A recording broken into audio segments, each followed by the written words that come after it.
আসন্ন জাতীয় সংসদ নির্বাচন নিয়ে ভোটারদের ভাবনা ও প্রত্যাশা নিয়ে পরিচালিত এক মতামত জরিপে দেখা গেছে 93% বেশি মানুষ এবার ভোট দেওয়ার আগ্রহ প্রকাশ করেছেন।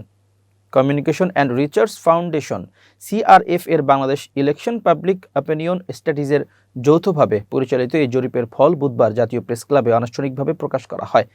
সিআরএফ এর স্ট্র্যাটেজিক কোঅর্ডিনেটর জাকারিয়া পলাশ জানান, 2025 সালের 20 নভেম্বর থেকে 2026 সালের 31 জানুয়ারি পর্যন্ত দেশের 64 জেলার 180টি আসনে 11,038 জন ভোটারের উপর 2 ধাপে এই জরিপ চালানো হয়েছে।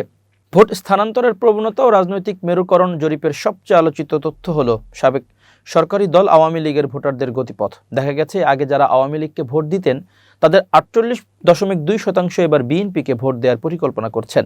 এছাড়া 29.9% জামাতকে এবং 6.5% জাতীয় নাগরিক পার্টি এনসিপিকে ভোট দেওয়ার কথা জানিয়েছেন।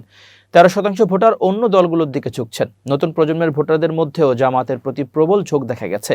2008 সালের পর প্রথমবার ভোট দেবেন এমন তরুণদের 37.4% জামাতকে, 27% বিএনপিকে এবং 17% এনসিপিকে ভোট দিতে চান। নির্বাচনী ইস্যু ও ভোটারদের অগ্রাধিকার জরিপে উঠে এসেছে যে এবারের নির্বাচনে ভোটারদের কাছে প্রধানতম ইস্যু হলো দুর্নীতি। প্রায় 67.3% ভোটার ভোট দেওয়ার ক্ষেত্রে প্রার্থীর স্বচ্ছতা, পরীক্ষা নিরীক্ষা এবং স্বচ্ছতার দিকে তাকাচ্ছে।